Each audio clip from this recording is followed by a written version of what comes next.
1 November 1956 આ તારીખ ખાસ યાદ રાખજો. કેમ કે આ જ તારીખે કાયદાકીય રીતે બૃહદ મુંબઈની સ્થાપના કરવામાં આવી હતી અને આ જે બૃહદ મુંબઈના મુખ્યમંત્રી તરીકે યશવંતરાય ચૌહાણની નિમણૂક કરવામાં આવી હતી અને મોરારજી દેસાઈને કેન્દ્રમાં બોલાવવામાં આવ્યા હતા. આગળ જોઈએ તો આપણે જે મહાગુજરાત જનતા પરિષદ છે, આ મહાગુજરાત જનતા પરિષદે 1 નવેમ્બરને વિરોધ દિન તરીકે ઉજવ્યો હતો અને 18 ડિસેમ્બરના રોજ આપણા જે મુખ્યમંત્રી કહીએ બૃહદ મુંબઈના યશવંતરાય ચૌહાણ એ અમદાવાદ ખાતે આવ્યા હતા. જ્યારે તેઓ અમદાવાદ ખાતે આવ્યા તો લોકોએ આક્રોશ દ્વારા તેમની સામે કાળા વાવટા દેખાયા હતા અને ત્યારબાદ તોફાનો પણ થયા હતા. 8 નવેમ્બર 1956ના રોજ મહાગુજરાત જનતા પરિષદના 24 સ્વયંસેવકો મળીને જે વિદ્યાર્થીઓ શહીદ થયા હતા તે સ્થળે જઈને તેમને પુષ્પાંજલિ આપી હતી. ત્યારબાદ જોઈએ કે 3 જાન્યુઆરી આવશે અને 1957. આ 3 જાન્યુઆરી 1957ના રોજ જે આપણા નેતાઓ હતા એટલે વિદ્યાર્થીગણના નેતાઓ જેમ કે હરિહર ખંભોળજા, જયંતિ દલાલ છે, હરિપ્રસાદ વ્યાસ છે, આ બધા જ લોકોને જેલમાં પૂરવામાં આવ્યા. અને તે ઉપરાંત જોઈએ કે જે આપણા મેન નેતા હતા બ્રહ્મકુમાર ભટ્ટ, આ બ્રહ્મકુમાર ભટ્ટની ધરપકડ કરવામાં આવી હતી 8 જાન્યુઆરી 1957ના રોજ અને તેમને યરવાડા જેલમાં મોકલવામાં આવ્યા હતા.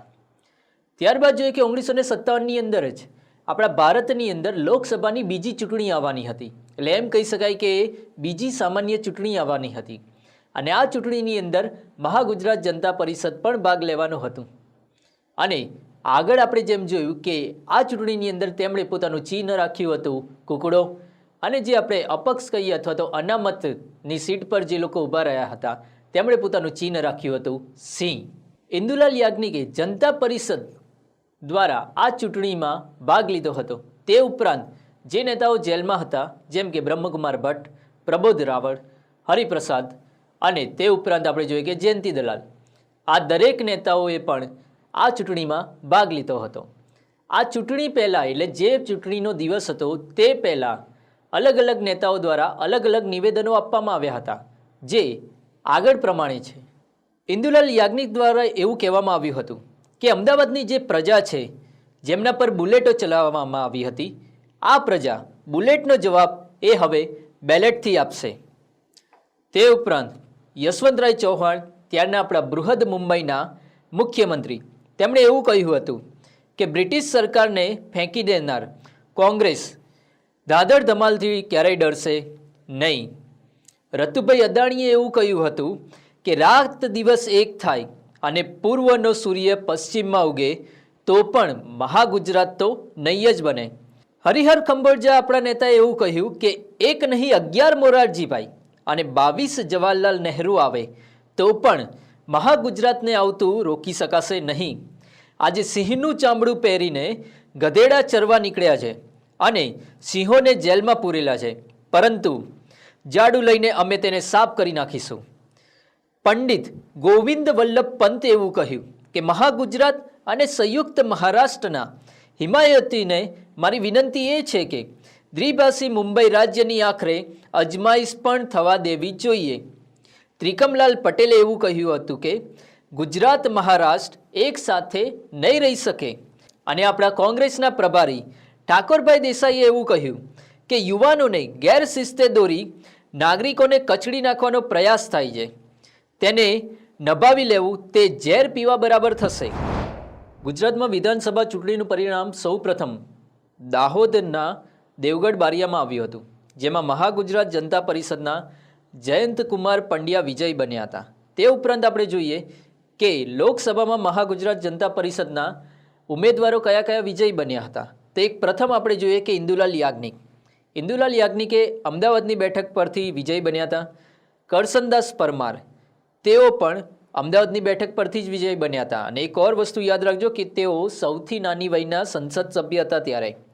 ત્રીજા વ્યક્તિ જોઈએ તો ફતેહસિંહ ડાભી હતા, તેમણે ખેડાની બેઠક પરથી વિજય બન્યા હતા. ત્યારબાદ પુરુષોત્તમદાસ પટેલ જેઓ મહેસાણાની બેઠક પરથી વિજય બન્યા હતા અને બેરિસ્ટર મોતીસિંહ ઠાકોર તેઓ પણ મહેસાણાની બેઠક પરથી વિજય બન્યા હતા. પરંતુ જે દ્વિભાષી એટલે બૃહદ મુંબઈ હતું તેની ટોટલ 132 સીટ હતી, તેમાંથી 100 સીટો પર વિજય બન્યું હતું કોંગ્રેસ અને બીજી સીટો પર 2 વિરોધ પક્ષ હતા. અને આ વિરોધ પક્ષના આપણા ગુજરાતનું વિરોધ પક્ષ એટલે મહાગુજરાત જનતા પરિષદ અને મહારાષ્ટ્રનું પણ એક વિરોધ પક્ષ હતું કે મહારાષ્ટ્ર સંયુક્ત સમિતિ.